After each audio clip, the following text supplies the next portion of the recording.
Todo padre sabe que los niños a veces rompen cosas. Puede ser un plato, un juguete o un adorno. Pero todo niño de vez en cuando deja una destrucción al pasar. Ahora, hay muchas formas de reaccionar como padres. Si el niño rompe algo a propósito, podemos enojarnos. También podemos alterarnos si el niño es descuidado y desobediente. Pero si fue realmente accidental, puede que ni siquiera nos alteremos. ¿Por qué reaccionamos en formas distintas? Nuestras respuestas son diferentes porque tomamos en cuenta las motivaciones de nuestros hijos. Puede que no reaccionemos, que reaccionemos con empatía, o incluso que reaccionemos con ira, dependiendo de cómo evaluemos sus motivaciones. Algo similar sucede con las decisiones éticas, incluso con los adultos. La ética nunca debe divorciarse de nuestras motivaciones. Nuestras motivaciones, deseos e intenciones son factores importantes a considerar en cada opción ética que tomemos. Esta es la 9ª lección de nuestra serie, Cómo tomar decisiones bíblicas, y lleva por título, La perspectiva existencial, tratando de hacer el bien. En esta lección, profundizaremos en la perspectiva existencial de la ética, observando la forma en que las motivaciones y las intenciones afectan la moralidad de nuestras decisiones. Tal como lo recordarán, nuestro paradigma para tomar decisiones éticas ha sido que el juicio ético involucra la aplicación de la palabra de Dios a una situación por una persona. Cuando analizamos nuestras opciones a la luz de las normas de la palabra de Dios, estamos utilizando la perspectiva normativa. Cuando atendemos a las circunstancias, estamos utilizando la perspectiva situacional. Y cuando consideramos a las personas involucradas en las preguntas éticas, estamos utilizando la perspectiva existencial. En esta lección, continuaremos nuestro análisis de la perspectiva existencial. En nuestra lección anterior presentamos la perspectiva existencial, analizando qué tipo de personas son necesarias para tomar buenas decisiones éticas. Específicamente, se requiere de buenas personas. Buenas en el sentido de que han sido redimidas por la gracia de Dios a través de la fe en Jesucristo. En esta lección, nos concentraremos en otro aspecto de la perspectiva existencial, es decir, nuestras motivaciones éticas. Tal como ya lo vimos, para poder agradar a Dios, la gente buena debe hacer lo correcto por las razones correctas. Es decir, sus motivaciones deben ser justas. Nuestra lección sobre tratar de hacer lo bueno se dividirá en 3 partes principales. Primero, discutiremos la importancia de las motivaciones y responderemos preguntas como ¿qué es una motivación? ¿Y cómo se relacionan las motivaciones con un buen comportamiento? Segundo, hablaremos de la motivación de la fe, como un aspecto fundamental de la ética bíblica. Y tercero, nos concentraremos en la motivación del amor, a la que nos anima la Biblia. Comencemos con la importancia de las motivaciones en la ética. Discutiremos la importancia de las motivaciones, considerando en primer lugar el concepto de motivación y en segundo lugar, hablando sobre la necesidad de tener motivaciones apropiadas. Comencemos observando el concepto de motivación. Hay 2 formas básicas de hablar sobre las motivaciones. Por una parte, una motivación puede ser el propósito para el que realizamos una acción, es decir, lo que esperamos lograr. Y por otra parte, una motivación puede ser la causa de una acción. En el primer sentido, las motivaciones son esencialmente las mismas que las metas. Esto lo tratamos en las lecciones anteriores sobre la perspectiva situacional. De modo que en esta lección, nuestro enfoque estará en las motivaciones como las causas de las acciones. Es muy conocido el concepto de causa y efecto a partir de la experiencia común. Por ejemplo, cuando alguien golpea una pelota, decimos que el golpe es la causa de que la pelota se mueva, y el movimiento de la pelota es el efecto o resultado del golpe. Podríamos pensar en muchos otros ejemplos similares. La lluvia causa el efecto del suelo mojado. El cerrar nuestros ojos causa que no podamos ver. El trabajar duro todo el día causa que nos cansemos. Bueno, algo similar sucede con las motivaciones y las acciones. En este sentido, una motivación es una disposición interna que nos mueve a la acción. Las disposiciones internas son como los rasgos de carácter, los deseos, los sentimientos, los compromisos y cualquier cosa dentro de nosotros que nos hace actuar. Con esta idea básica sobre las motivaciones en mente, es necesario que hagamos 3 breves comentarios. Primero, las motivaciones generalmente son complejas. En circunstancias normales, muchos rasgos de carácter, deseos, sentimientos y compromisos obran en conjunto y nos guían en las decisiones éticas. Consideremos, por ejemplo, a un padre que va a trabajar para ganar el sustento para su familia. Él ama a su esposa y a sus hijos. Él está comprometido con la provisión para ellos, y él desea alimentos, ropa y techo para sí mismo. Al mismo tiempo, puede tener deseos encontrados, como el deseo de quedarse en casa y relajarse, o de trabajar en casa o irse de vacaciones. Todas estas disposiciones internas se dan en diversos grados de tensión y armonía en su interior. Pero en definitiva, la mayoría de los días, el impacto colectivo de estas motivaciones hace que vaya a trabajar. Segundo, algunas motivaciones son muy generales y algunas muy específicas. Y hay muchas motivaciones que están en algún lugar entre ambos extremos. Por ejemplo, nuestro anhelo cristiano de compartir el Evangelio con los perdidos es una motivación general. Estamos motivados por nuestro deseo de que la gente crea en Jesús y que todo el mundo sea atraído a su reino. Pero a veces podemos estar motivados a compartir el Evangelio en una forma específica con un alguien específico con quien nos reunimos. Y en algunas otras ocasiones, nuestras motivaciones pudieran hallarse entre estos dos extremos, y puede que salgamos a buscar no creyentes con quienes compartir el Evangelio. Tercero, además de ser complejas y más o menos generales y específicas, nuestras motivaciones pueden ser conocidas y desconocidas para nosotros. Conocemos bien algunas de nuestras motivaciones, pero nunca podremos estar totalmente conscientes de todas ellas. Por ejemplo, si un hombre come algo, podríamos decir correctamente que su motivación es el hambre. El hambre es un sentimiento interno y un estado físico, y un individuo con hambre generalmente está consciente de su hambre. Pero la psicología y la experiencia común nos han enseñado que a veces la gente come porque no está feliz y quiere ser consolada. En estos casos, la gente que come muchas veces no está consciente de que su motivación subyacente es ser consolada y dejar de sentirse infeliz. Luego de conversar sobre el concepto básico y algunas complejidades de las motivaciones, estamos listos para ir a la necesidad de tener motivaciones correctas. ¿Por qué son tan importantes las motivaciones en la ética? Lamentablemente, los cristianos con frecuencia caen en la trampa de creer que ser ético solo tiene que ver con la obediencia externa a la voluntad de Dios. Nos equivocamos al pensar que Dios no nos exige que tengamos deseos y motivaciones correctas. A veces sucede esto porque las conductas son más fáciles de identificar y de corregir. A veces sucede porque nuestros pastores y maestros llaman constantemente nuestra atención sobre las conductas más que los deseos y los compromisos internos. También hay otras razones. Sin embargo, la Biblia deja claro que si hemos de ser verdaderamente éticos, para que nuestras conductas honren a Dios, deben estar basadas en motivaciones que honran a Dios. Analizaremos los tres aspectos de la necesidad de tener una motivación correcta. Primero, revisaremos la exigencia de la Biblia de que las buenas obras fluyan del corazón. Segundo, consideraremos cómo la Biblia condena la hipocresía. Y tercero, hablaremos del hecho de que la virtud cristiana es una fuente de buenas motivaciones éticas. Comencemos con la idea de que las buenas obras deben ser hechas con el corazón. Las Escrituras hablan en distintas formas del corazón humano. Pero de acuerdo a nuestro propósito, nos concentraremos en su descripción del corazón como lo profundo de nuestro ser interior y el asiento de nuestras motivaciones. O poniéndolo en los términos que usamos antes en esta lección, nos enfocaremos en el corazón como la suma de todas las disposiciones internas. En este sentido, hay una gran intersección entre los conceptos bíblicos de corazón, mente, pensamientos, espíritu y alma. Escuchen 1 de Crónicas capítulo 28 versículo 9, donde David esboza una estrecha relación entre las motivaciones y el corazón.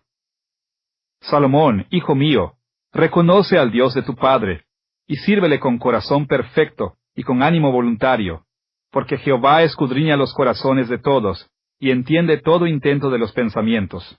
Si tú le buscares, lo hallarás, mas si lo dejares, él te desechará para siempre. En este pasaje, David le enseñó a su hijo que la obediencia a Dios debe fluir desde lo profundo del ser interno, lo que involucra un corazón perfecto y un ánimo voluntario. Dios no solo se interesa por la obediencia externa, Él exige los corazones de todos, y que todo intento de los pensamientos esté verdaderamente comprometido con Él. Exige una obediencia genuina, que fluye de nuestros pensamientos y anhelos más profundos. Hay muchos pasajes en las Escrituras que nos enseñan que la obediencia debe fluir de buenas motivaciones, tales como Deuteronomio capítulo 6 versículos 5 y 6, y capítulo 30 versículos 2 al 17. Josué capítulo 22 versículo 5. Primero de Reyes capítulo 8 versículo 61. Salmo capítulo 119 versículo 34. Mateo capítulo 12 versículos 34 y 35. Romanos capítulo 6 versículos 17 y 18. Y Efesios capítulo 6 versículos 5 y 6, solo para mencionar algunos. Como ejemplo veamos un pasaje del Antiguo Testamento y uno del Nuevo Testamento. Escuchen primero las palabras de Deuteronomio capítulo 6 versículos 5 y 6. Y amarás a Jehová tu Dios de todo tu corazón, y de toda tu alma, y con todas tus fuerzas. Y estas palabras que yo te mando hoy estarán sobre tu corazón. Tal como lo vemos en este pasaje, en el Antiguo Testamento, Dios exigía que su pueblo lo amara con todo su corazón. La ley de Dios tenía que estar escrita en sus corazones, de modo que le obedecieran de corazón.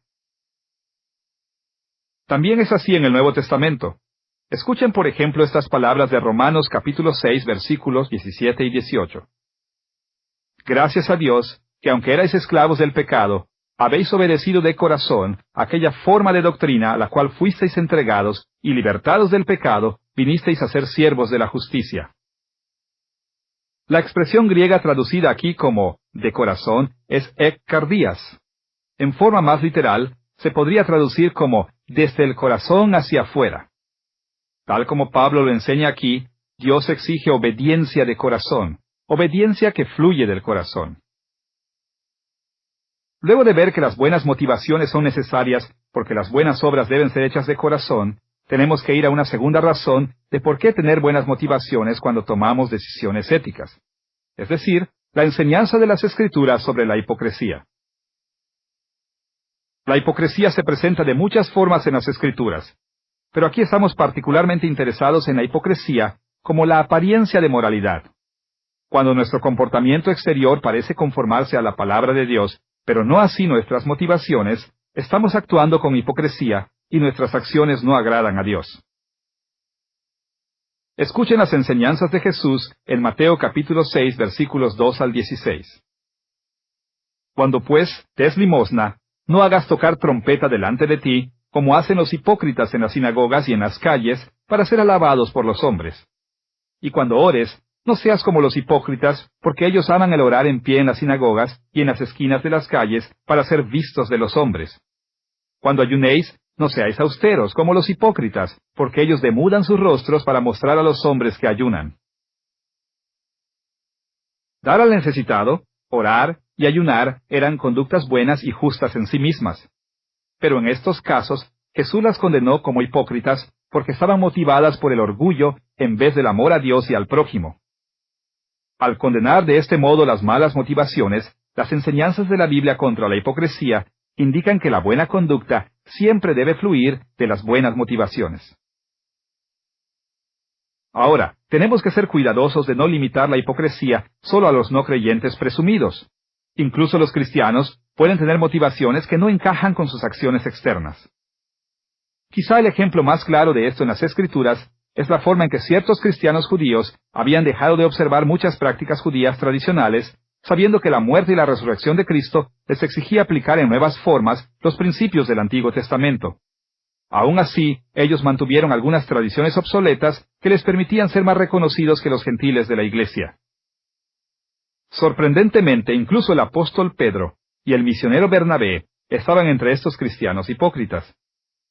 Es mucho más molesto si consideramos que Pedro fue el primero en traer el Evangelio a los gentiles, como leemos en Hechos capítulo 10, y que Bernabé había sido uno de los primeros misioneros al mundo gentil, como leemos en Hechos capítulo 13. Escuchen el relato de Pablo sobre este problema en Gálatas capítulo 2 versículos 11 al 13.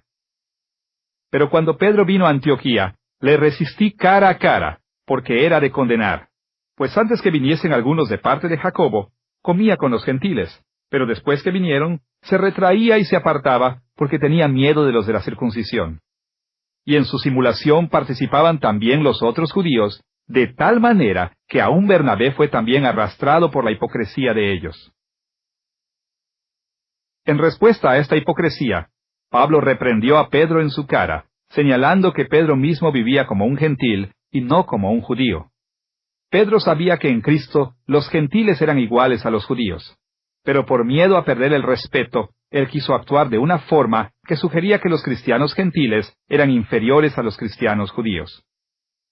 Las acciones de Pedro fueron hipócritas, porque él estaba motivado por un deseo egoísta de preservar su reputación y no por el deseo santo de honrar a Dios y a su iglesia. Ahora que hemos visto que las buenas obras deben ser hechas de corazón y sin hipocresía, estamos listos para revisar una tercera razón de por qué son necesarias las buenas motivaciones. Me refiero a la virtud que debe caracterizar a los seguidores de Cristo. En términos simples, la virtud es un carácter moral digno de elogio. También podemos hablar de virtudes en plural, refiriéndonos a diferentes aspectos de un carácter moral digno de elogio. La virtud es importante en nuestra discusión sobre las motivaciones, porque el carácter virtuoso se expresa en forma de buenas motivaciones. Las Escrituras presentan varias listas de lo que podríamos llamar virtudes, pero quizá la más familiar sea la lista de Pablo sobre el fruto del Espíritu. En Gálatas capítulo 5, versículos 22 y 23, Pablo describe así el fruto del Espíritu. El fruto del Espíritu es amor, gozo, paz, paciencia, benignidad, bondad, fe, mansedumbre, templanza. Esta lista no es exhaustiva, pero es un buen resumen de las cualidades morales que Dios quiere que su pueblo tenga. Cada una de estas virtudes debería ser una disposición interior que nos mueve a acciones éticas, y en ese sentido, las virtudes son motivaciones. Por ejemplo, la virtud del amor cristiano debería motivarnos a actuar amando en distintas formas. Del mismo modo, la gente que tiene el gozo del Espíritu estará motivada por su gozo. La gente pacífica estará motivada por la paz que hay en su interior. La gente paciente estará motivada por su paciencia. Tal como lo enseñó Jesús en Mateo capítulo 12, versículo 35. El hombre bueno, del buen tesoro del corazón, saca buenas cosas. En el resto de esta lección, nos concentraremos en las virtudes del amor y la fe, porque las Escrituras dicen que ellas son imprescindibles para las buenas obras. En preparación para ello, revisemos brevemente la idea de que a menos que poseamos las virtudes del amor y de la fe, y que esas virtudes motiven nuestro comportamiento, no podremos hacer nada que se considere bueno. Pensemos primero en la forma en que Pablo habló acerca del amor a la iglesia en Corinto. En 1 Corintios capítulo 13, versículos 1 al 3, él escribió estas palabras. Si yo hablase lenguas humanas y angélicas, y no tengo amor, vengo a ser como metal que resuena o címbalo que retiñe. Y si tuviese profecía y entendiese todos los misterios y toda ciencia, y si tuviese toda la fe, de tal manera que trasladase los montes, y no tengo amor, nada soy.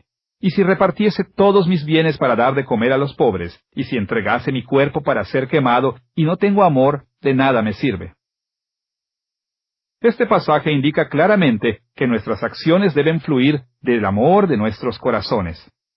Es decir, si nuestras acciones no fluyen del amor de nuestros corazones, Dios no las considera buenas.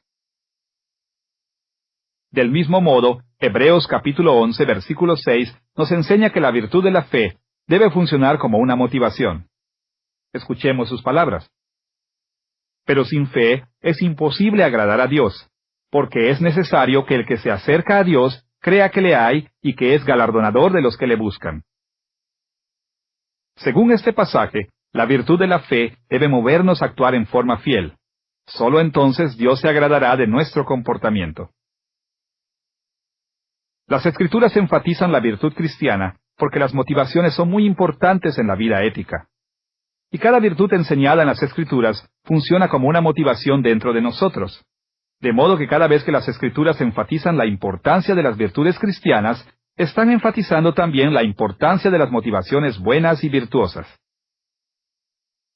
Ahora que hemos visto la importancia de tener las motivaciones correctas cuando tomamos decisiones éticas, estamos listos para analizar con mayor detalle la motivación de la fe. ¿Por qué es tan crítico para nosotros el estar motivados por la fe? ¿Y cómo nos motiva la fe? Cualquiera que conoce la Biblia se da cuenta de que la fe es una preocupación central tanto del Antiguo como del Nuevo Testamento, así como también ha sido un tema central en la teología cristiana tradicional. En esta lección nos ocuparemos particularmente de observar la fe como un motivo central de la ética. Queremos explorar cómo la fe nos motiva a obedecer la palabra de Dios. Las Escrituras dicen tanto acerca de la fe que nos sería imposible mencionar todas las formas en que la fe sirve como motivación. Entonces, limitaremos nuestra discusión a algunas de las formas más comunes y fundamentales en que la motivación de la fe funciona en nuestro proceso de toma de decisiones. Primero, hablaremos de las formas en que la fe salvadora sirve como motivación. Segundo, discutiremos la motivación del arrepentimiento como una expresión primaria de la fe. Y tercero, hablaremos de la esperanza como la fe que apunta al futuro. Comencemos con la motivación de la fe salvadora, es decir, el tipo de fe que trae salvación eterna. De acuerdo a nuestros propósitos, en esta lección resumiremos la fe salvadora como un asentimiento a la verdad del Evangelio y la confianza en que Cristo nos libra de nuestro pecado. Desde luego que hay mucho más que podría decirse sobre la fe salvadora, pero esta definición nos ayudará a ver cómo la fe funciona como una motivación para las buenas obras. Las Escrituras hablan de la fe salvadora en dos maneras. Por una parte, hablan de la fe como el medio para la salvación inicial. Por otra parte, hablan de esta misma fe salvadora como un compromiso constante a través de nuestra vida cristiana. Veamos primero la fe salvadora como el medio para la salvación inicial. Cuando decimos que la fe salvadora es el medio para la salvación inicial, queremos decir que es la herramienta que Dios usa para aplicar la salvación en nosotros. Podríamos comparar la fe con una brocha usada por un pintor para pintar una casa. La brocha no hace que la casa merezca ser pintada, tal como la fe no hace que merezcamos ser salvos.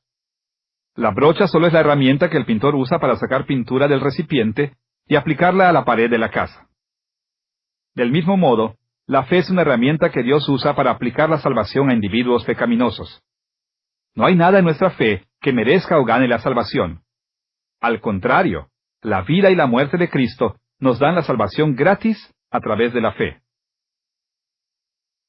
Escuchen las palabras de Pablo en Romanos capítulo 5 versículos 1 y 2. Justificados pues por la fe, tenemos paz para con Dios por medio de nuestro Señor Jesucristo, por quien también tenemos entrada por la fe a esta gracia en la cual estamos firmes y nos gloriamos en la esperanza de la gloria de Dios. La justificación de la que Pablo habla aquí, en que Dios perdona el pecado y nos declara justos, ocurrió para Pablo y sus lectores cuando vinieron por primera vez a la fe salvadora. Este tipo de justificación sucede en el estado inicial de nuestra salvación. Es el acto de Dios por gracia con que Él perdona nuestro pecado y acredita los méritos de Cristo en nuestra cuenta, cambiando nuestro estatus para siempre. Antes de ser justificados, éramos pecadores y enemigos de Dios. Pero en cuanto Él nos salva, nos transformamos en sus santos amados. Y la herramienta que Dios usa es la fe salvadora. En el contexto de nuestra salvación inicial, la fe salvadora nos motiva para que nos arrepintamos de nuestro pecado y confiemos en Cristo para nuestra salvación. Estas buenas obras son las primeras evidencias de nuestra salvación, dado que solo pueden ser motivadas por la verdadera fe salvadora. Además de hablar de la fe salvadora como el medio para nuestra salvación, la Biblia habla también de la fe salvadora como nuestro compromiso constante con Cristo. Como compromiso constante, la fe salvadora consiste en continuar asintiendo a la verdad del Evangelio y continuar confiando en que Cristo nos salva de nuestro pecado. Es una manutención constante de la misma fe que fue el medio inicial para nuestra salvación inicial. Y este tipo de asentimiento y confianza necesariamente influyen sobre todo lo que creemos. Afecta lo que pensamos de nosotros mismos, de nuestras familias, de nuestros trabajos, de nuestra sociedad y de todo lo demás en nuestra vida. En ese sentido, La fe salvadora es una cosmovisión total que permanece relativamente estable en nuestros corazones y que influye en todas nuestras decisiones. Es una fe activa que subyace y motiva nuestras buenas obras. Ahora, debemos ser cuidadosos y no pensar que la fe es un mero acto mental. No es un simple reconocimiento de que Jesús es Señor y que somos salvos a través de su Evangelio. Tal como lo indica Santiago capítulo 2, versículo 19, incluso los demonios reconocen mentalmente las verdades acerca de Dios, pero esto no los salva. En vez de eso, la fe salvadora involucra además nuestros corazones.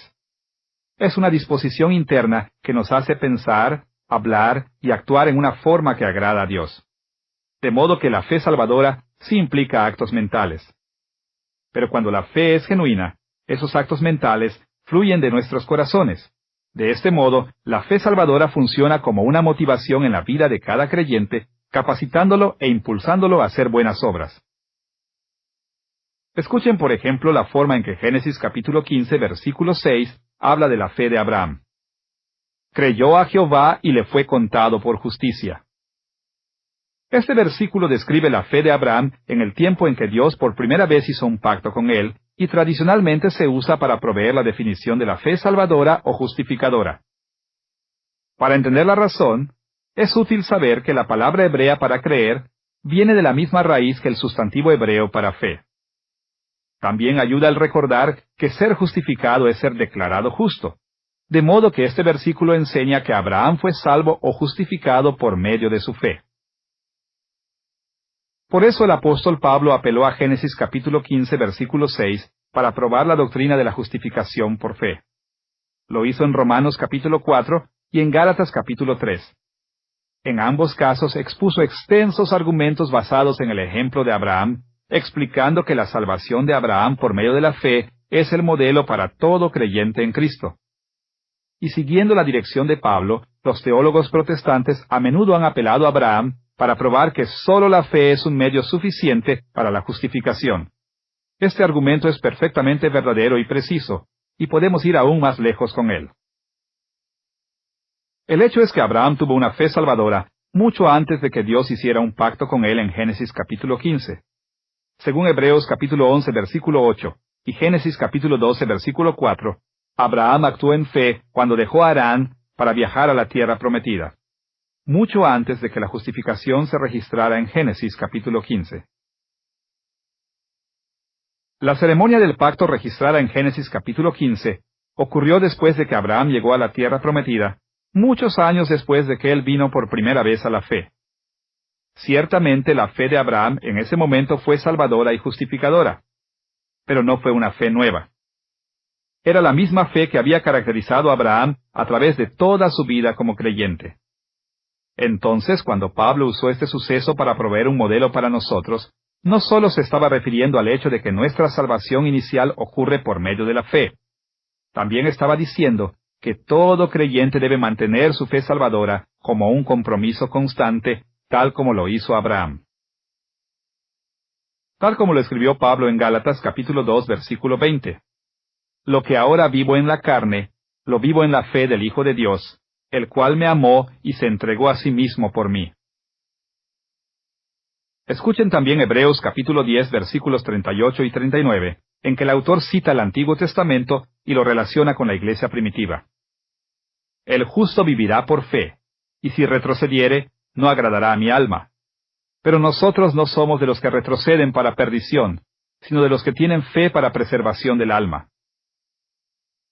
Aquellos que creen y son salvos, es decir, aquellos que tienen fe salvadora, no retroceden y no son destruidos. Ellos permanecen en el camino de la fe.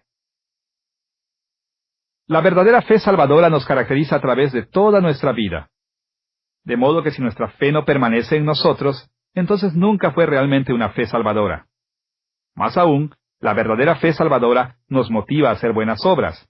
De manera que si no estamos motivados a hacer buenas obras, nuestra fe es falsa. Es una fe falsa que no nos puede salvar. Tal como lo escribió Santiago en Santiago capítulo 2, versículos 17 y 18. La fe si no tiene obras es muerta en sí misma. Y yo te mostraré mi fe por mis obras. La fe salvadora siempre se manifiesta en buenas obras a través de nuestra vida cristiana. Consideremos Hebreos capítulo 11, llamado a veces la galería de la fe. Este capítulo resume la fe salvadora constante de muchos creyentes del Antiguo Testamento y los menciona como ejemplos para nuestra propia fe. El capítulo 11 de Hebreos enfatiza que toda esta gente vivió toda su vida por fe. Es decir, no solo cuando llegaron por primera vez a la fe, sino a través de toda su vida. Más aún, sus muchas buenas obras estuvieron motivadas por su fe constante. Por ejemplo, en Hebreos capítulo 11, versículo 4, aprendemos que la fe salvadora de Abel lo motivó a ofrecer sacrificios agradables a Dios. Abel asintió a la verdad que Dios tenía el derecho de exigir cualquier sacrificio que quisiese, y Abel confió en que Dios lo bendeciría, si obedecía su voluntad. A causa de esta fe, Abel quiso sacrificar cosas extremadamente valiosas para él. En Hebreos capítulo 11, versículo 7, se nos cuenta que la fe salvadora de Noé lo motivó a construir el arca y a predicar en contra del pecado que vio en el mundo. Noé asintió a la verdad de que Dios usaría el arca para salvarlo a él y a su familia del diluvio, y él confió en que Dios lo libraría de ese modo. Esta fe motivó a Noé a enfrentar la enorme tarea de construir el arca, y además predicar a quienes le rodeaban. Soportó el ridículo frente a sus vecinos, porque confiaba en que Dios había dicho la verdad, y que Dios salvaría a sus vecinos si éstos solo se volvían al Señor en su fe. En Hebreos capítulo 11, versículos 17 al 19, aprendemos que la fe salvadora de Abraham lo motivó a obedecer la orden de Dios de sacrificar a su hijo Isaac. Abraham asintió al derecho de Dios de exigir la muerte de Isaac, y confió en que Dios lo bendeciría a él y a Isaac a través de este acto. Su fe fue tan fuerte que él creyó que Dios levantaría a Isaac de entre los muertos, y en su misericordia, Dios en última instancia aceptó la fe de Abraham sin exigir la muerte de Isaac. En Hebreos capítulo 11, versículo 25, se nos cuenta que la fe de Moisés lo motivó a identificarse con los esclavos israelitas, aunque él pudo quedarse disfrutando de los favores como miembro de la familia de Faraón. Moisés dejó una vida de lujo y poder, porque asintió a la verdad que las verdaderas bendiciones vienen de Dios. Entonces se unió voluntariamente a la nación esclava de Israel, porque confió en que Dios lo redimiría de su esclavitud.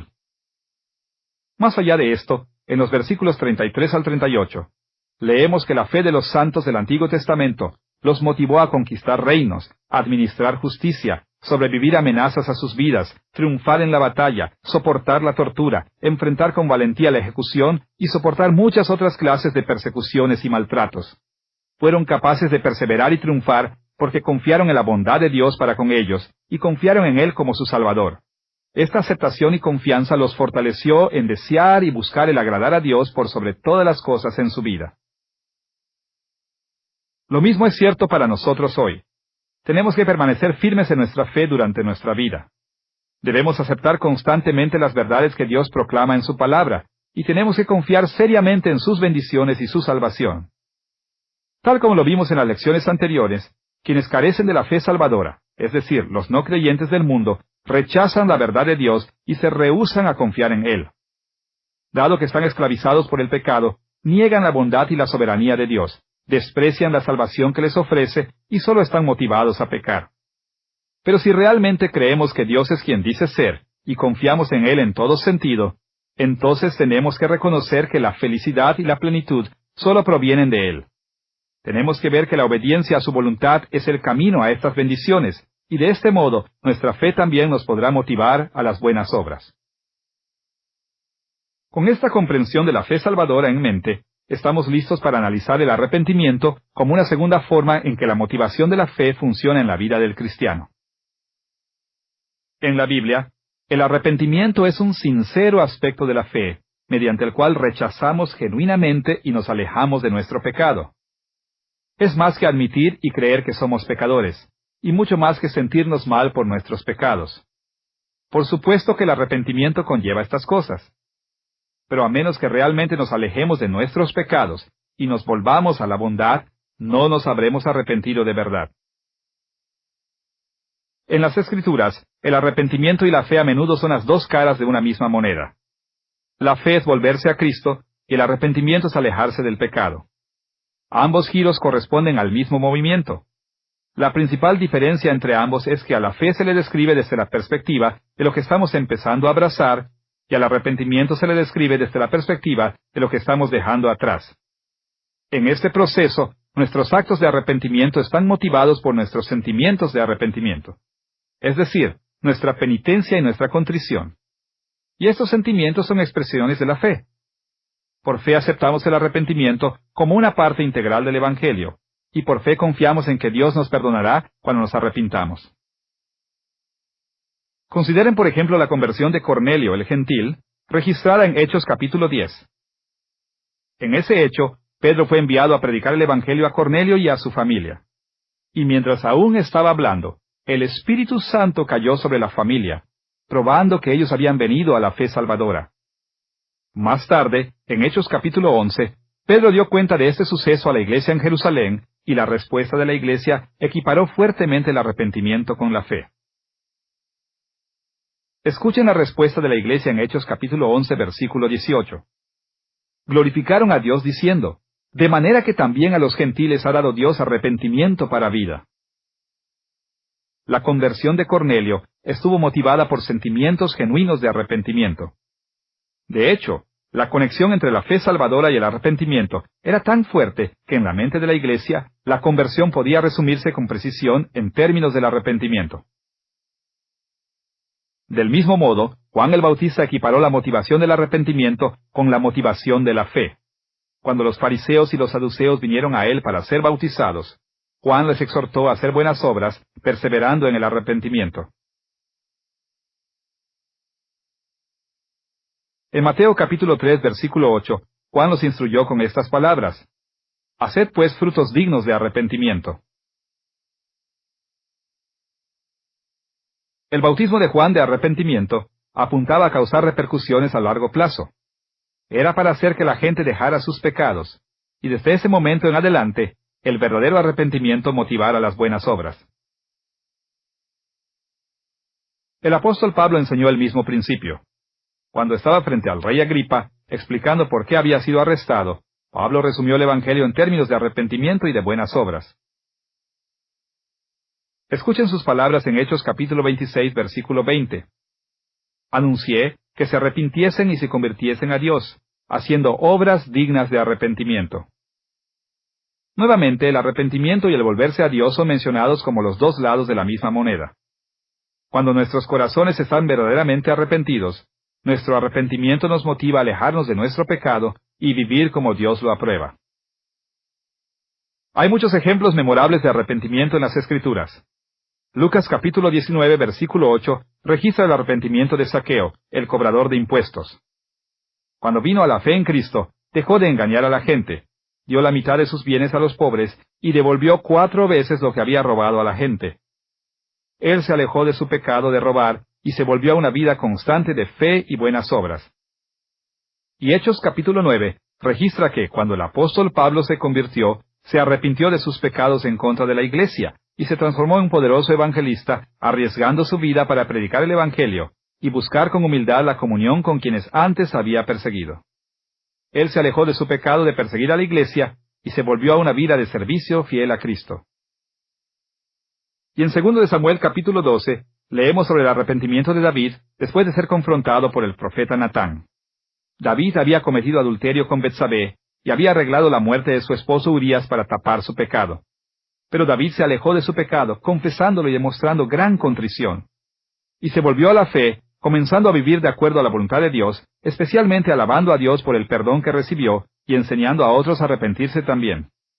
Incluso inmortalizó su arrepentimiento en el que quizás sea el salmo más grande de arrepentimiento de la Biblia, el Salmo 51. Escuchen lo que David escribió en el Salmo 51, versículos 12 al 14. Vuélveme el gozo de tu salvación, y espíritu noble me sustente. Entonces enseñaré a los transgresores sus caminos, y los pecadores se convertirán a ti. Líbrame de homicidios, oh Dios, Dios de mi salvación. Cantará mi lengua tu justicia. En la vida de David, el arrepentimiento lo motivó a regocijarse, a obedecer a Dios voluntariamente, a enseñar la palabra de Dios a otros y a cantar alabanzas al Señor. El ejemplo de arrepentimiento de David es particularmente importante para los cristianos, porque David fue un gran creyente y un modelo de fe antes de pecar. Antes de su pecado, él había demostrado su fe en Dios, vez tras vez durante toda su vida. Y Dios había bendecido la fe de David, ensalzándolo de humilde pastor a poderoso guerrero, hasta ser el rey sobre la nación de Israel. Pero, según parece, en lo más alto del fervor de Dios para con David, después de que su fe había sido probada una y otra vez, David cayó en un horrible pecado. Se transformó en un adúltero y en un asesino. Los creyentes modernos también caen en pecados igualmente atroces. La pregunta número 82 del Catecismo Menor de Westminster y su respuesta resume muy bien esta enseñanza bíblica. En respuesta a la pregunta, ¿hay alguna persona que pueda guardar perfectamente los mandamientos de Dios? El Catecismo responde: desde la caída, ni una sola persona puede, en esta vida, guardar perfectamente los mandamientos de Dios, sino que los quebranta diariamente en pensamiento, en palabra y en hecho. Todos los días caemos en pecado. Esto significa que todos los días tenemos la obligación y la oportunidad de arrepentirnos. Ustedes deben saber que en 1517, el teólogo alemán Martín Lutero, sin querer dio comienzo a la Reforma Protestante al clavar sus famosas 95 tesis en la puerta de la Catedral de Wittenberg. Pero, ¿saben cuál fue la primera de sus tesis? Pues simplemente esta. Cuando nuestro Señor y Maestro Jesucristo dijo, arrepiéntanse, estaba ordenando que toda la vida de los creyentes sea de arrepentimiento. Dado que la vida cristiana es una vida de fe, también debe ser una vida de arrepentimiento. A medida que continuamos nuestro viaje confiando en las promesas de Dios, de vez en cuando miramos hacia atrás, y cuando vemos cómo hemos ofendido a Dios y a los demás, el arrepentimiento nos motiva a pedir su perdón y actuar en forma diferente en el futuro. Siendo prácticos, a veces es incómodo para nosotros admitir y confesar nuestros pecados específicos. Pero cuando confiamos en el perdón y la salvación de Dios, y cuando queremos agradarle, eso debería motivarnos a humillarnos, a alejarnos de nuestro pecado y a buscar la justicia que caracteriza al reino de Dios. Después de considerar la fe salvadora y el arrepentimiento, estamos listos para referirnos a la esperanza como el tercer aspecto de la motivación de la fe. La Biblia habla de diferentes maneras sobre la esperanza, pero para nuestros propósitos, será útil pensar en aquellas veces en que describe la esperanza como fe orientada a los aspectos futuros de nuestra salvación en Cristo. Las Escrituras enseñan que la salvación no se completa en esta vida. Hemos sido justificados y hemos recibido el Espíritu Santo, pero aún no hemos sido hechos perfectos. Todavía luchamos con el pecado. Todavía sufrimos por muerte y enfermedad, y todavía luchamos con muchos problemas y la corrupción del mundo. Cuando muramos y vayamos al cielo, seremos librados de estos problemas, pero aún entonces nuestra salvación no estará completa. Todavía estaremos esperando que Jesús vuelva a la tierra para hacer todas las cosas justas y buenas. Todavía estaremos esperando nuestros cuerpos resucitados y glorificados y los nuevos cielos y la nueva tierra. En el Antiguo Testamento, el pueblo de Dios era constantemente exhortado a esperar la futura salvación de Dios. Y siguiendo este ejemplo, el Nuevo Testamento comúnmente se refiere a nuestra confianza en los aspectos futuros de la salvación como la gran esperanza de la cristiandad. Por ejemplo, en Romanos capítulo 8 versículos 23 al 24, Pablo habla sobre nuestra esperanza de la futura resurrección con estas palabras. Nosotros mismos, que tenemos las primicias del Espíritu, nosotros también gemimos dentro de nosotros mismos, esperando la adopción, la redención de nuestro cuerpo, porque en esperanza fuimos salvos. La esperanza es la creencia confiada en que, así como Jesús nos dio su Santo Espíritu, Él regresará para renovar el mundo y otorgarnos nuestra herencia en Él. Y al igual que la fe salvadora, esta clase de esperanza es firme y segura. Hebreos capítulo 6 habla de esta esperanza relacionándola con la fe de Abraham en las promesas del pacto de Dios.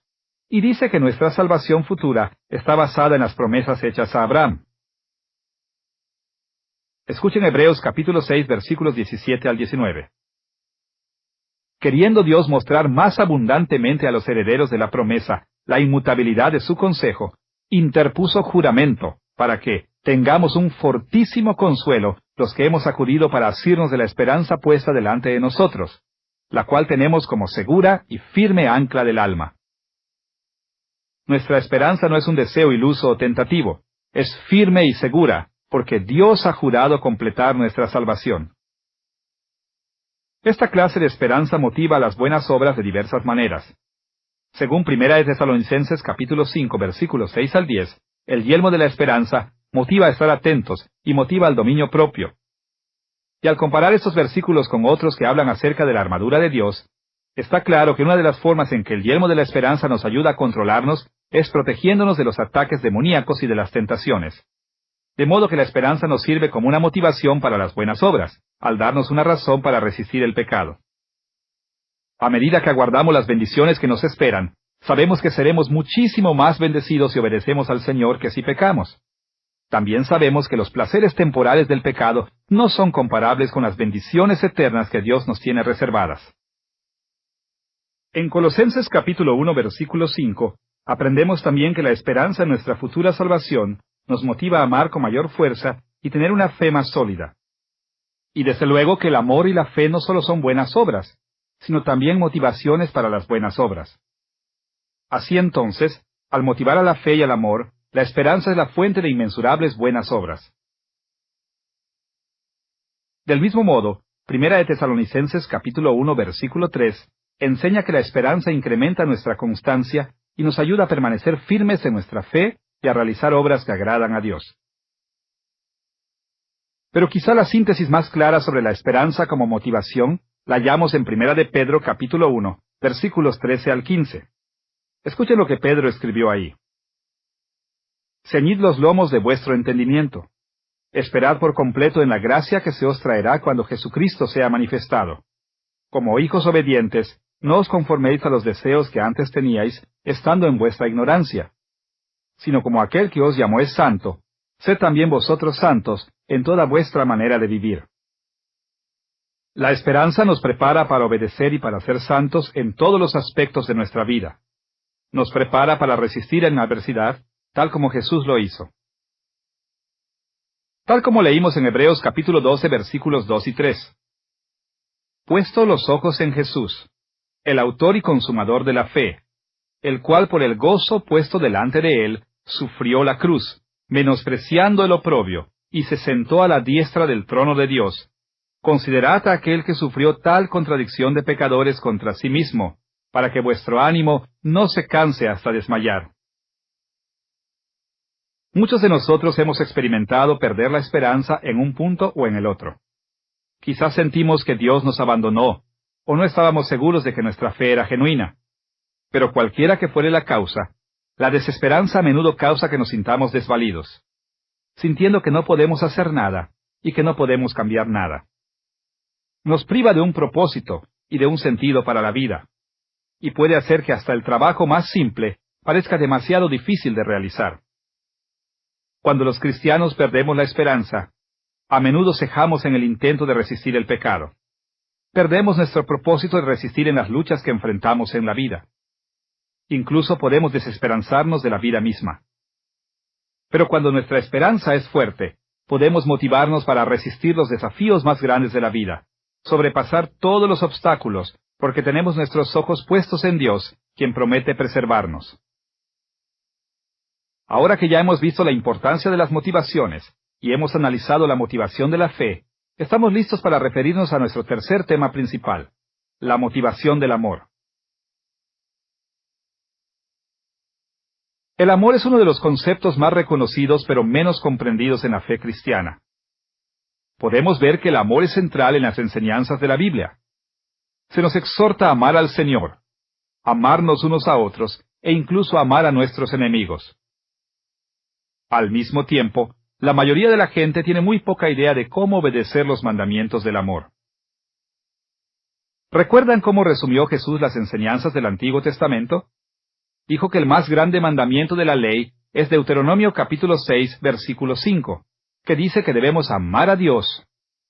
Y el segundo más grande mandamiento es Levítico capítulo 19, versículo 18, que exige que amemos a nuestro prójimo. Luego dijo que estas dos leyes resumen todo el Antiguo Testamento. Escuchemos sus palabras en Mateo capítulo 22, versículos 37 al 40. Amarás al Señor tu Dios con todo tu corazón, y con toda tu alma, y con toda tu mente. Ese es el primero y grande mandamiento. Y el segundo es semejante: amarás a tu prójimo como a ti mismo. De estos dos mandamientos depende toda la ley y los profetas. Jesús no quiso decir que los cientos de otras leyes del Antiguo Testamento fuesen menos importantes que estas dos. Al contrario, estos son los dos mandamientos más grandes, porque los otros dependen de ellos. Ambos expresan los principios generales que todas las demás leyes explican y aplican. Ese es el mismo principio que Pablo enseñó en Romanos capítulo 13, versículo 9, y Gálatas capítulo 5, versículo 14. De hecho, el amor es tan fundamental para todas las buenas obras, que si no está entre nuestras motivaciones, nuestras obras nunca pueden ser consideradas buenas. Sabemos entonces que es crítico para nosotros amar a Dios y a nuestro prójimo. Pero, ¿cómo es este tipo de amor? ¿Y cómo debería motivarnos? Bueno, según Jesús, la forma de amar a Dios y a nuestro prójimo es vivir de acuerdo a las enseñanzas de la ley y de los profetas, interpretándolas y aplicándolas correctamente a nuestras circunstancias. Desde luego que no es posible analizar todas las formas en que la ley y los profetas nos ayudan a entender lo que es el amor. Así es que presentamos una definición que resume las enseñanzas de la Biblia sobre el amor con base en tres elementos generales. Resumiremos el amor como algo que consiste en lealtad, acción y afecto. Estos tres elementos cubren la mayoría de las enseñanzas de la Biblia sobre el amor y se traslapan en muchas formas. Al considerar el amor desde la perspectiva de cada elemento, podremos aprender mucho sobre las formas en que el amor nos puede motivar a las buenas obras. En línea con nuestra definición del amor, analizaremos la motivación del amor, hablando primero de la lealtad, segundo de la acción y tercero del afecto. Comencemos con el amor como la lealtad que nos motiva a hacer buenas obras para Dios y para nuestro prójimo. Nuestra discusión sobre la lealtad se dividirá en tres partes. Primero hablaremos de la fidelidad que le debemos a Dios y a los demás. Segundo, nos referiremos a la orientación de nuestra vida. Y tercero, mencionaremos la importancia de descubrir nuestra responsabilidad. Estas son algunas de las principales formas en que la Biblia habla acerca de la lealtad y las motivaciones, y que nos proveerán de un buen fundamento para entender la lealtad como un todo. Comencemos con la fidelidad como un aspecto crítico de la lealtad. De muchas maneras, la fidelidad es la piedra angular del amor. Tal como lo vimos en la lección anterior, el Antiguo Testamento retrata consistentemente a Dios como el Rey del pacto para su pueblo. Él es el soberano o supremo emperador, y su pueblo es su reino vasallo o sirviente. Y como en cualquier reino, la responsabilidad más básica del pueblo es su fidelidad al rey. ¿Pero cómo se relaciona esto con el amor? Bueno, en el antiguo Medio Oriente, es decir, el mundo del Antiguo Testamento, era común que la relación del pacto entre un soberano y su estado vasallo se describiera en términos del amor. El amor del soberano se expresaba en gran manera en la forma de un pacto de fidelidad con su pueblo. Él les otorgaba protección, les preservaba la justicia y satisfacía sus necesidades terrenales. Este era su amor para con ellos, y en respuesta, al pueblo vasallo se le exigía ser fiel a él. Tenían que obedecer sus leyes, sostenerlo con impuestos y servicios, y honrarlo como su rey. Este era su amor hacia él. Del mismo modo, los ciudadanos tenían que amarse unos a otros, tratando a sus vecinos como compatriotas, cuidándolos y respetándolos.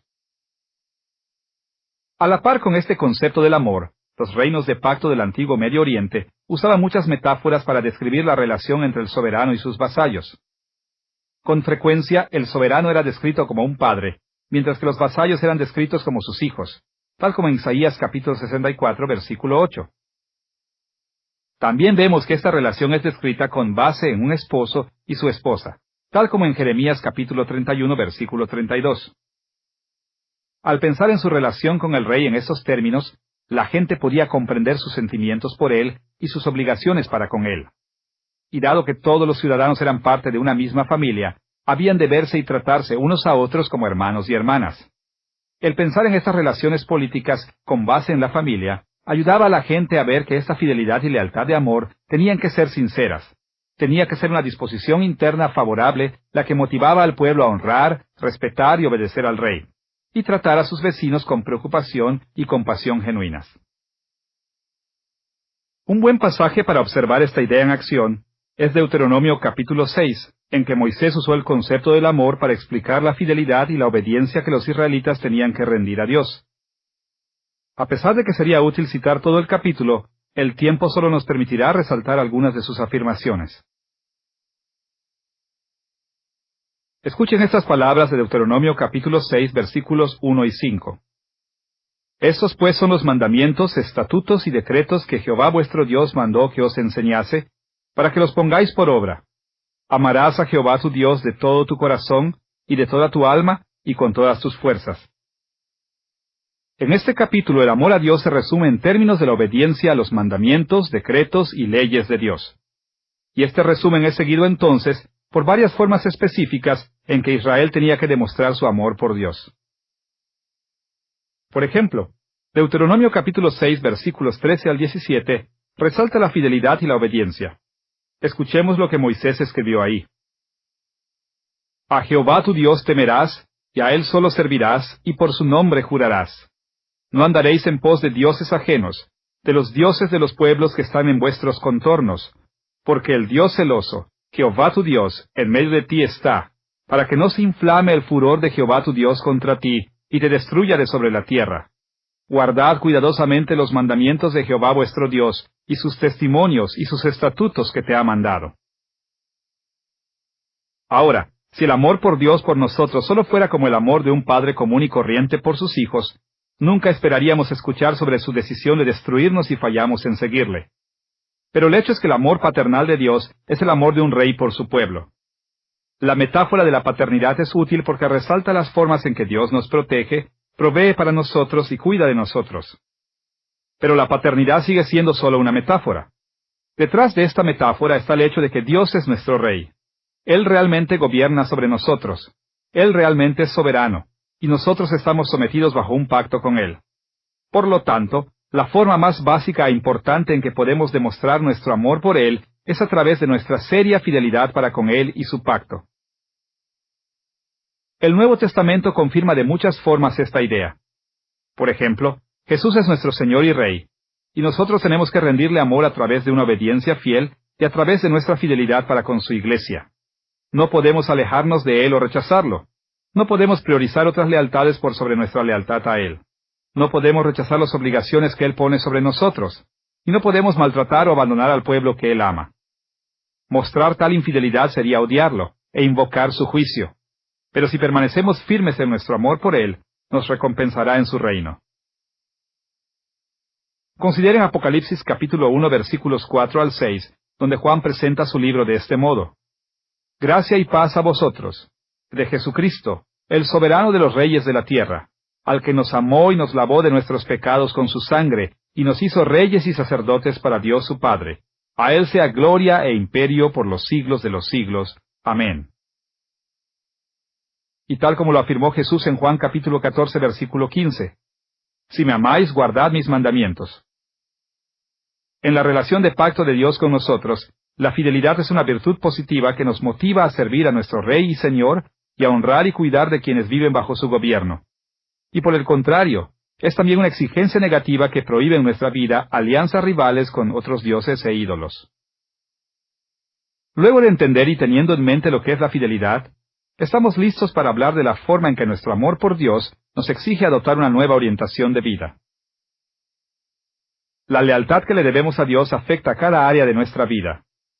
No hay aspecto que funcione fuera de su reino, o más allá de su gobierno soberano. Por esta razón, nuestras vidas deben estar comprensiblemente orientadas en torno a Él. Dios y su reino deben ser nuestra más alta prioridad, el centro de nuestros anhelos y el centro de nuestra cosmovisión. Tenemos que estar dispuestos interiormente a trabajar en beneficio de Dios y su pueblo en todo lo que pensamos, decimos y hacemos. Tal como lo vimos, Deuteronomio capítulo 6, versículo 5, el primer gran mandamiento, resume a la persona humana en términos de corazón, alma y fuerza. Con estos términos, no se pretende representar las diferentes partes de nuestro ser, como si pudiéramos dividirnos en 3 o 4 partes distintas. Cada término más bien representa a la persona como un todo. En el vocabulario hebreo, nuestro corazón no representa solo nuestras emociones, sino el centro de todo nuestro ser, incluyendo nuestra mente, nuestra conciencia y todos los demás aspectos de nuestro carácter. Así también, nuestra alma es todo nuestro ser, incluyendo nuestra mente consciente y nuestros anhelos inconscientes. Y la palabra para fuerza en Deuteronomio no se refiere tanto a nuestros cuerpos o acciones como a la intensidad de nuestro amor por Dios y a nuestra determinación de usar todas nuestras habilidades para lograr ese amor. De modo que, con cada uno de estos términos, las Escrituras nos exhortan a estar completamente comprometidos con Dios con todo nuestro ser. Desde luego que el máximo ejemplo de una vida bien orientada fue Jesús. Él orientó toda su vida en torno a Dios y en torno a la gente que vino a salvar. Esta orientación lo motivó a obedecer a Dios en forma perfecta y en todas las cosas, y a sacrificarse voluntariamente por la gente que amó. Así también, nuestra lealtad a Dios y a nuestro prójimo tiene que llevarnos a la misma orientación en nuestras vidas. Incluso, debería motivarnos a realizar el mismo tipo de sacrificios que Jesús realizó. Tal como leemos en 1 de Juan capítulo 3 versículo 16. En esto hemos conocido el amor, en que Él puso su vida por nosotros. También nosotros debemos poner nuestras vidas por los hermanos.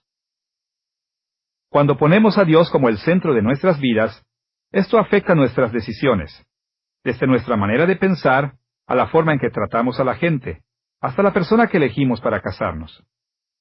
Cuando fallamos en orientar nuestras vidas en torno a Dios, acabamos centrando nuestras vidas en torno a otras prioridades como el dinero, el poder, las influencias, la recreación o los individuos con carisma. Y estas orientaciones influyen también en nuestra conducta, y lo hacen en una forma que promueve una agenda distinta a la que Dios ha prescrito en su palabra. Pero cuando orientamos nuestras vidas en torno a Dios y a su pueblo, nos ceñimos a la agenda de su reino y somos motivados a vivir en la forma que le agrada. Ya nos hemos referido a los temas de la lealtad y la orientación, y estamos listos para considerar la forma en que nuestro amor por Dios y por nuestro prójimo debe motivarnos a descubrir nuestra responsabilidad ante Dios en todas las áreas de nuestra vida.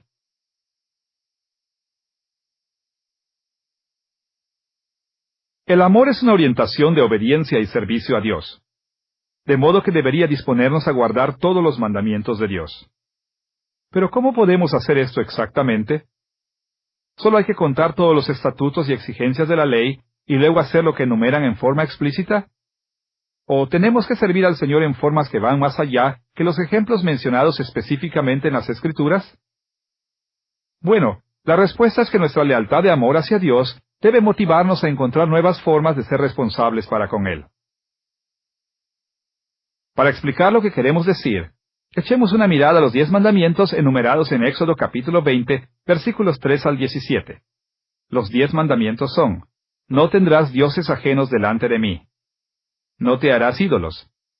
No tomarás el nombre de Jehová tu Dios en vano. Acuérdate del día de reposo para santificarlo. Honra a tu padre y a tu madre. No matarás. No cometerás adulterio. No hurtarás. No hablarás contra tu prójimo falso testimonio. No codiciarás. 8 de estos mandamientos prohíben específicamente ciertas conductas, y no mencionan explícitamente lo que debemos hacer activamente. Si pensáramos que todas nuestras responsabilidades han sido mencionadas explícitamente en las Escrituras, concluiríamos que hay solo 2 cosas que debemos hacer: guardar el sábado y honrar a los padres. Del mismo modo, concluiríamos que el mandamiento contra el asesinato prohíbe matar, pero no cosas como la ira injusta. Y estaríamos equivocados. El hecho es que la Biblia aplica estos mandamientos regularmente a todas las áreas de nuestra vida. Solo un ejemplo. Consideren Mateo capítulo 5 versículos 21 y 22, donde Jesús presentó la siguiente enseñanza. Oísteis que fue dicho a los antiguos: no matarás, y cualquiera que matare será culpable de juicio. Pero yo os digo que cualquiera que se enoje contra su hermano será culpable de juicio. Aquí Jesús se refirió a lo que se le dijo a la gente, es decir, a lo que enseñaron algunos intérpretes judíos de las Escrituras. Si no buscamos apropiadamente nuestras responsabilidades ante Dios, será muy fácil desarrollar el concepto de que la palabra de Dios solo afecta a una pequeña parte de nuestra vida, y que la lealtad que le debemos es muy limitada. Podemos cometer el error de pensar que, dado que nuestras circunstancias son distintas a las de las Escrituras, las exigencias de Dios no se aplican a nosotros. Eso nos deja como ignorantes de nuestras responsabilidades e indefensos frente al pecado. Pero cuando buscamos apropiadamente nuestras responsabilidades ante Dios, entendiendo que estamos obligados para con Él en todas las áreas de nuestra vida, estaremos en una mejor posición para tomar decisiones aprobadas por Él. Nuestro amor a Dios debería dejarnos insatisfechos con un conocimiento limitado de sus exigencias y las necesidades de nuestro prójimo. Debería motivarnos a descubrir todas nuestras responsabilidades para con nuestro gran Rey y su pueblo, de modo que podamos cumplir con nuestro deber de la mejor manera. Luego de hablar de la lealtad, debemos ir al tema de la acción, el cual describe cómo debemos comportarnos con Dios y con los demás. Nuestro análisis sobre la acción se dividirá en dos partes. Hablaremos específicamente sobre las formas en que las acciones de Dios nos sirven como modelo para nuestro propio comportamiento. Por una parte, observaremos sus acciones de gracia expiatoria, y por otra parte veremos sus acciones de gracia común. Comencemos con la forma en que la gracia expiatoria de Dios sirve como un modelo para nuestras acciones. Tal como lo hemos dicho a través de toda esta serie, el carácter de Dios es nuestro estándar ético absoluto. Y dado que Dios siempre actúa de acuerdo a su carácter, todas sus acciones son expresiones perfectas de su carácter. Es por eso que las Escrituras siempre nos exhortan a ajustar nuestro carácter y nuestras acciones al carácter y a las acciones de Dios, específicamente con respecto a su rescate y redención de quienes ama. Por ejemplo, en Deuteronomio capítulo 5 versículos 13 al 15, el Señor exigió que todo Israel guardara el Sabbat. Amos, esclavos temporales, e incluso animales, tuvieron que tomar ese día libre, imitando el descanso después del trabajo que Dios impuso en toda la nación cuando los redimió de la esclavitud en Egipto. Del mismo modo, en Mateo capítulo 18 versículos 23 al 35, Jesús enseñó que tenemos que imitar el perdón de Dios. Tenemos que perdonar a quienes pecan contra nosotros, porque Dios nos ha perdonado por pecar contra Él. Y tal como el perdón de Dios para nosotros, nuestro perdón por los demás debe ser genuino y de corazón, motivado por una compasión genuina por ellos. Con mayor frecuencia, las Escrituras enseñan que debemos amarnos unos a otros, imitando el amor que Dios ha mostrado por nosotros, siendo Cristo, por supuesto, el ejemplo más grande, el que murió por nuestros pecados. Escuchemos la enseñanza de Juan en 1 de Juan capítulo 4 versículos 9 al 11. En esto se mostró el amor de Dios para con nosotros, en que Dios envió a su Hijo unigénito al mundo, para que vivamos por Él. En esto consiste el amor, no en que nosotros hayamos amado a Dios, sino en que Él nos amó a nosotros, y envió a su Hijo en propiciación por nuestros pecados. Amados, si Dios nos ha amado así, debemos también nosotros amarnos unos a otros. Como pecadores, nosotros éramos ofensivos para Dios. Lo odiábamos, estábamos en contra de Él como sus enemigos, merecíamos el castigo y no misericordia. Aún así, Dios quiso sacrificar a su Hijo, a quien amaba por sobre todo, para salvarnos. Y siguiendo su ejemplo, debemos estar dispuestos a sufrir en lugar de los demás. Sin duda nunca podremos hacer un sacrificio expiatorio por alguien, y las Escrituras no nos piden eso. Pero sí nos piden que mostremos el mismo tipo de amor por los demás que Dios mostró por nosotros en la expiación. Nosotros haríamos voluntariamente estos sacrificios por nuestros hijos, porque valoramos sus vidas más que la nuestra. Y Dios nos pide que imitemos su gracia, asignando el mismo valor a sus hijos. Tal como Juan escribió en 1 de Juan capítulo 3 versículos 16 al 18. En esto hemos conocido el amor, en que Él puso su vida por nosotros. También nosotros debemos poner nuestras vidas por los hermanos. Pero el que tiene bienes de este mundo, y ve a su hermano tener necesidad, y cierra contra él su corazón, ¿cómo mora el amor de Dios en él? Hijitos míos, no amemos de palabra ni de lengua, sino de hecho y en verdad. Cuando fallamos en imitar la gracia expiatoria de Dios, es fácil que nuestro así llamado amor solo consista en un servicio de labios. Por ejemplo, es fácil para nosotros pensar que los pobres merecen su pobreza, o que es responsabilidad de otros cuidar de ellos. Es fácil para nosotros poner nuestros propios intereses por sobre los intereses de los otros, y preferir la comodidad, y lo fácil, en vez del trabajo duro de ayudar a los demás. Pero el ejemplo de gracia de Dios nos obliga a renunciar a nuestro dinero y nuestras posesiones, incluso a nuestras vidas, para proteger y cuidar de nuestros hermanos y hermanas en Cristo. Nos enseña a amarlos de todo corazón, al punto de estar motivados para sacrificarnos, sufrir e incluso morir por ellos. Con esta comprensión de la gracia expiatoria de Dios en mente, estamos listos para hablar de la forma en que su gracia común nos provee de un ejemplo para seguir. La gracia común es un término técnico en teología que se refiere a la gentileza de Dios para quienes nunca serán salvos. Para quienes finalmente recibiremos la salvación, la gracia de Dios siempre obra para nuestra redención. Pero Dios también extiende una gentileza no redentora, o gracia común, a quienes nunca recibirán la salvación. En el Sermón del Monte, Jesús se refirió a la gracia común de Dios como una expresión de su amor por toda la humanidad. Sin duda, el amor general de Dios por la humanidad no es para nada tan grande como su amor por los creyentes. Sin embargo, es verdadero y genuino y nos presenta un modelo a imitar. En Mateo capítulo 5 versículos 44 al 48, Jesús impartió la siguiente enseñanza sobre la gracia común. Amad a vuestros enemigos, y orad por los que os persiguen, para que seáis hijos de vuestro Padre que está en los cielos, que hace salir su sol sobre malos y buenos, y que hace llover sobre justos e injustos. Sed pues vosotros perfectos, como vuestro Padre que está en los cielos es perfecto. Tal como lo enseñó Jesús, la perfección de Dios incluye su amor por la gente mala, incluso por aquellos que nunca vendrán a la fe en Cristo. Y Dios expresa este amor en muchas formas, tales como la luz del sol y la lluvia. Dios es bueno con toda la gente, proveyendo estabilidad y productividad para ellos en la naturaleza y permitiéndoles prosperar en esta vida. No estamos diciendo que Dios siempre es amable, porque no lo es. Algunas veces envía su juicio sobre los malos, pero generalmente muestra paciencia y generosidad, incluso para con sus enemigos. Y dado que amamos a Dios, nosotros también tenemos que amar a la gente que Él ama. Siguiendo el ejemplo de Dios, nuestro amor debe motivarnos a ser buenos y amables con toda la gente, aun cuando nos odien y nos persigan. Por ejemplo, en Éxodo capítulo 23, versículos 4 y 5, la ley de Dios nos exige proteger los bienes de nuestros enemigos. Escuchemos lo que dice. Si encontrares el buey de tu enemigo o su asno extraviado, vuelve a llevárselo. Si vieres el asno del que te aborrece caído debajo de su carga, ¿lo dejarás sin ayuda? Antes bien le ayudarás a levantarlo. Estas instrucciones aparecen en un contexto que habla de la justicia.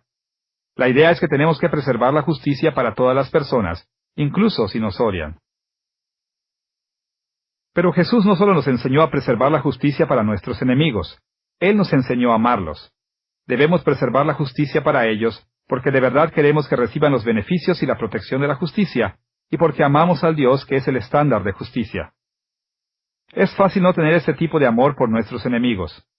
En el mejor de los casos, generalmente preferimos ignorar sus necesidades, y en el peor de los casos, estamos motivados a tomar venganza contra ellos y alegrarnos cuando sufren injusticias. Pero estas no son las actitudes que caracterizan a Dios, y no son las motivaciones que Él ha modelado para nosotros. Cuando hacemos estas cosas, estamos pensando en forma egoísta, buscando agradarnos a nosotros mismos. Estamos siguiendo el ejemplo del mundo pecaminoso y del diablo, no del Señor de rectitud y misericordia. Piensa en una discusión que hayas tenido con alguien que amas. Quizá uno de tus padres, o un hijo, o tu cónyuge, o un amigo íntimo. A veces, estas discusiones producen enojo y sentimientos muy fuertes. Pero la mayoría de las veces seguimos comprometidos con ellos. Aún los amamos y aún no queremos que los traten en forma injusta. Bueno, en muchos aspectos, esta es la forma en que Dios quiere que nos sintamos respecto de nuestros enemigos. Debemos sentir una preocupación genuina por su bienestar. Y esta preocupación genuina debe manifestarse en acciones. Debe motivarnos a ser amables con ellos, a orar por ellos, a protegerlos y a proveer para ellos cuando estén en necesidad. Ahora, necesitamos expresar por lo menos una reserva en la forma que imitamos la gracia común de Dios. En términos específicos, necesitamos mencionar que este tipo de amor no excluye un deseo de justicia. Dios a veces retiene su gentileza para ejecutar su juicio contra los malos. Los juicios de Dios son siempre justos y buenos. Más aún, las Escrituras enseñan que la justicia es un importante aspecto del amor. Como leemos en el Salmo 33, versículo 5. Él ama justicia y juicio. De la misericordia de Jehová está llena la tierra. Un deseo de justicia en contra de quienes nos han hecho daño no es incompatible con el amor. De hecho, idealmente, cuando imitamos verdaderamente la gracia común de Dios, nuestro anhelo de justicia, nuestro amor por Dios, nuestro amor por nuestro prójimo y nuestro amor por nuestros enemigos son notablemente similares. Y la razón para esto es que Dios, que es justicia, a menudo usa sus juicios como un correctivo para guiar a los pecadores al arrepentimiento y la salvación. Por ejemplo, en Zacarías capítulo 14, versículo 16, el juicio de Dios contra las naciones lleva al arrepentimiento. Y todos los que sobreviven de las naciones, que vinieron contra Jerusalén, subirán de año en año para adorar al Rey, a Jehová de los ejércitos. Aun cuando anhelemos la justicia de Dios, nuestra motivación última debe ser el amor. Debemos esperar ver cómo la justicia de Dios traerá el arrepentimiento que lleva a la fe. El amor de Dios es complejo. Si lo sobresimplificamos, puede que concluyamos erróneamente que no podemos amar a nuestro prójimo al mismo tiempo que odiamos el mal que vemos en el mundo. Sin embargo, las Escrituras nos enseñan que el amor de Dios incluye tanto el anhelo de justicia como el odio al mal. De modo que la solución para nosotros como cristianos es asegurarnos de que nuestros anhelos de justicia y nuestro odio al mal sean parte de nuestro amor por la humanidad. Estos sentimientos son pecaminosos cuando están divorciados del amor, pero son justos cuando son expresiones del amor y nos motivan a pensar, a hablar y actuar en formas que Dios aprueba. Después de hablar sobre la lealtad y la acción, estamos listos para referirnos al afecto, es decir, el aspecto emocional más explícito del amor. Los maestros cristianos hablan a veces sobre el amor bíblico como si ese solo consistiera de acciones y pensamientos. Por ejemplo, algunos argumentan que la Biblia nos exhorta a amar de modo activo y que no importa cómo nos sintamos emocionalmente. Dicen que el amor a Dios consiste en una obediencia externa a sus mandamientos, en hacer cosas como ir a la iglesia, orar, leer la Biblia y tener nuestro tiempo devocional. Y que el amor por el prójimo consiste en reprimir nuestro enojo, ser educado, refrenarse de presumir y cosas así. Sin embargo, la Biblia nos da una perspectiva muy distinta sobre el tema.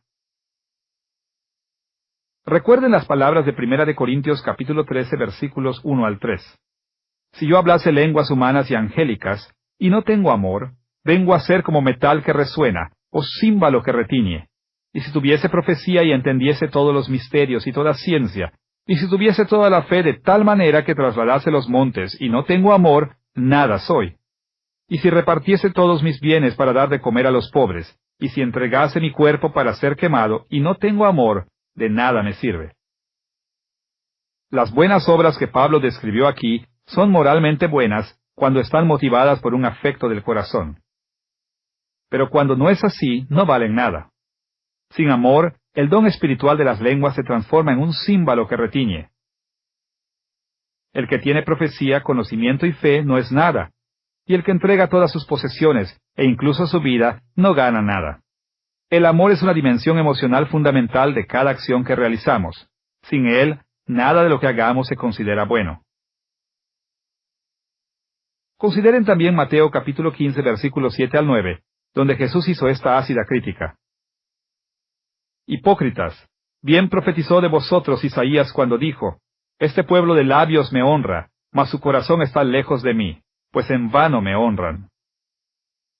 El punto de Jesús era simple. Honrar y adorar a Dios sin afecto es hipocresía. Sea que nuestras acciones apunten a otra gente o a Dios, tienen que estar motivadas por sentimiento de afecto genuino.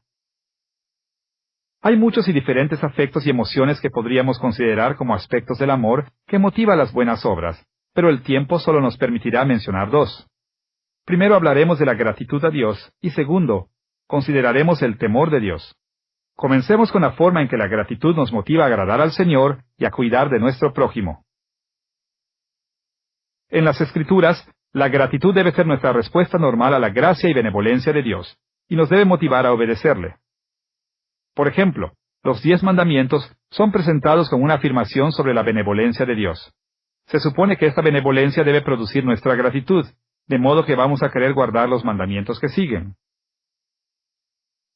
Escuchen cómo Éxodo capítulo 20, versículo 2, presenta los 10 mandamientos. Yo soy Jehová tu Dios, que te saqué de la tierra de Egipto, de casa de servidumbre. El tiempo en que Dios le dio los 10 mandamientos a Israel. es decir, su éxodo desde Egipto, había sido el suceso redentor más grande que jamás había ocurrido. Fue el equivalente en el Antiguo Testamento al sacrificio de Cristo en el Nuevo Testamento, el suceso que los escritores bíblicos mencionan constantemente para inspirar la gratitud de sus lectores. Inmediatamente después de esta introducción a los 10 mandamientos en Éxodo capítulo 20, hallamos los 10 mandamientos mismos. Tal como lo han hecho notar muchos teólogos a través de los siglos, estos mandamientos se presentan en dos grupos. Primero, las leyes que resumen lo que significa amar a Dios, y segundo, las leyes que resumen lo que significa amar a nuestro prójimo. Así entonces, en los 10 mandamientos, hallamos que la gratitud sincera para con Dios debe ser la motivación que nos inspire a la lealtad, a la acción y más aún al afecto hacia Dios como nuestro Rey, y hacia nuestros congéneres humanos como sus amados hijos y criaturas. El Nuevo Testamento enseña el mismo principio. Tal como lo dijimos, este generalmente tiende a apelar al sacrificio de Cristo como la base de nuestra gratitud. Pero el concepto es el mismo. La benevolencia de Dios merece nuestro amor y obediencia. Tal como lo afirma Juan en 1 de Juan capítulo 4 versículo 19. Nosotros le amamos a Él porque Él nos amó primero. Y como Pablo lo escribió en Colosenses capítulo 3 versículo 17. Y todo lo que hacéis, sea de palabra o de hecho, hacedlo todo en el nombre del Señor Jesús, dando gracias a Dios Padre por medio de Él. Nuestra gratitud por el regalo de su Hijo debe motivarnos a amar a nuestro Señor y a expresar este amor a través de buenas obras. Obras hechas en su nombre y para su gloria. No es difícil entender cómo la gratitud funciona como una motivación. La mayoría de nosotros tiene muchas razones para estar agradecidos. Podemos estar agradecidos de nuestros padres por la forma en que nos cuidaron, o de algunos maestros en particular por cómo nos educaron. Estamos agradecidos cuando la gente nos rescata del peligro de un desastre. Y en todos estos casos, nuestra respuesta a menudo es agradecer a las personas que nos ayudaron, e incluso a devolver el favor de algún modo, si fuera posible. Por otra parte, debe ser fácil recordar a la gente que nuestra vida ha sido desagradecida, gente que no ha apreciado las cosas buenas que otros han hecho por ellos. Cuando somos desagradecidos, sucede que no queremos agradar a quienes nos ayudan. Al contrario, más bien recibimos su ayuda como si fuera nuestra justa recompensa y nos sentimos si no lo hacen como queremos. Lejos de motivarnos a amarlos, la ingratitud hace que despreciemos a los demás. Ciertamente nuestra gratitud para con Dios debe motivarnos a obedecerle y ayudar a quienes Él ama. Nunca podremos devolver el favor que Dios nos hizo mediante el regalo de Cristo, de modo que nuestras buenas obras no son una forma de compensarle a Él. Simplemente son las respuestas amorosas de quienes aprecian lo que Dios ha hecho.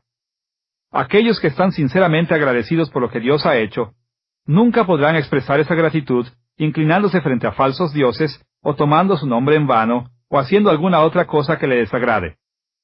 Hemos recibido el regalo más grande jamás imaginado. ¿Cómo no vamos a entregarnos sinceramente a nuestro Señor del pacto? Luego de haber visto cómo la gratitud debe motivarnos a las buenas obras, ahora podemos referirnos al temor de Dios que es parte de nuestro amor por Él y que nos motiva a las buenas obras. En la iglesia actual, los cristianos normalmente no hablan acerca de temer a Dios. Quizá la razón es que el concepto está muy mal entendido. Cuando los cristianos modernos pensamos en el temor, generalmente lo asociamos con el terror y el miedo. Tememos a las cosas que nos pueden hacer daño, cosas que tratan de obrar el mal sobre nosotros. Y sin duda la Biblia a menudo usa la palabra miedo en este sentido. Pero este tipo de temor a Dios no tiene lugar en la vida de un creyente. Tal como lo escribió el apóstol Juan en 1 de Juan capítulo 4 versículos 17 y 18. En esto se ha perfeccionado el amor en nosotros, para que tengamos confianza en el día del juicio. Pues como Él es, así somos nosotros en este mundo. En el amor no hay temor, sino que el perfecto amor echa fuera el temor, porque el temor lleva en sí castigo, de donde el que teme no ha sido perfeccionado en el amor.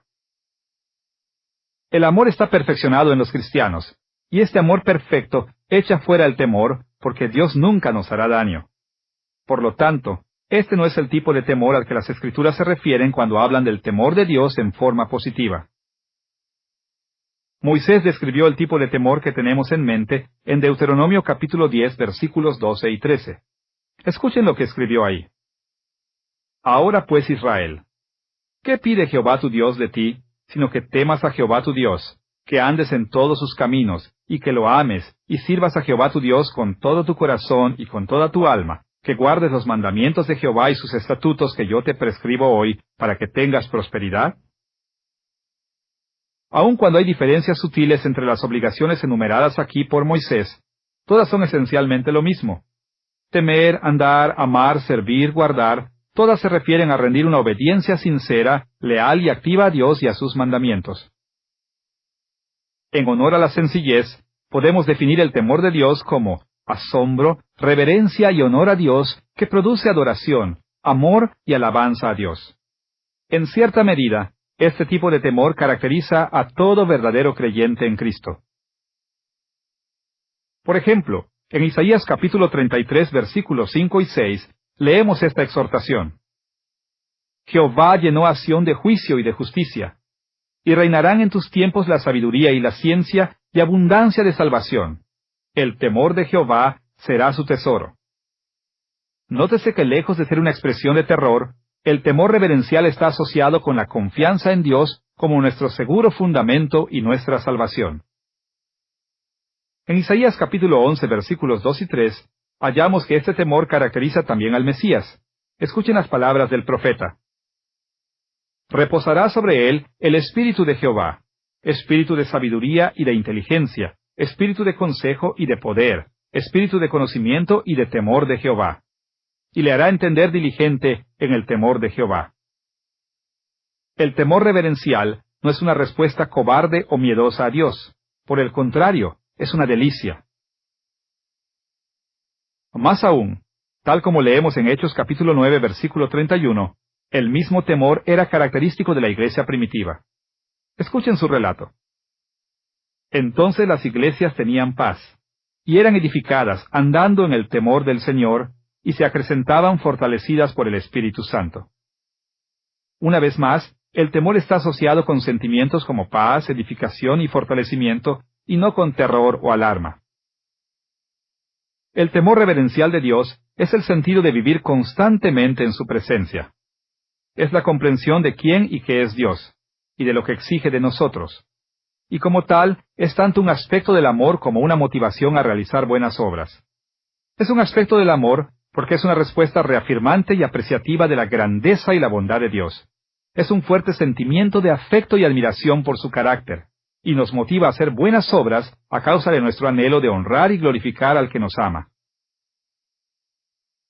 Es fácil volvernos apáticos y flojos en cuanto a la ética cristiana cuando carecemos de esta perspectiva. Es fácil pensar que Dios está muy lejos y que no necesitamos preocuparnos demasiado sobre las obligaciones que Él pone en nuestras vidas. En vez de buscar el reino de Dios, solo nos concentramos en el mundo terrenal, y como resultado, no nos sentimos conminados a regular nuestras vidas de acuerdo a la voluntad de Dios. Pero cuando tenemos un apropiado temor reverencial de Dios, eso nos motiva a agradarle en muchas formas. Las Escrituras mencionan en muchos pasajes los resultados de esta motivación. Pero encontramos la mayor concentración de ellos en la literatura sapiencial del Antiguo Testamento. Por ejemplo, el libro de Proverbios nos enseña que el temor del Señor es el principio del conocimiento en el capítulo 1, versículo 7, el principio de la sabiduría en el capítulo 9, versículo 10, y un manantial de vida en el capítulo 14, versículo 27.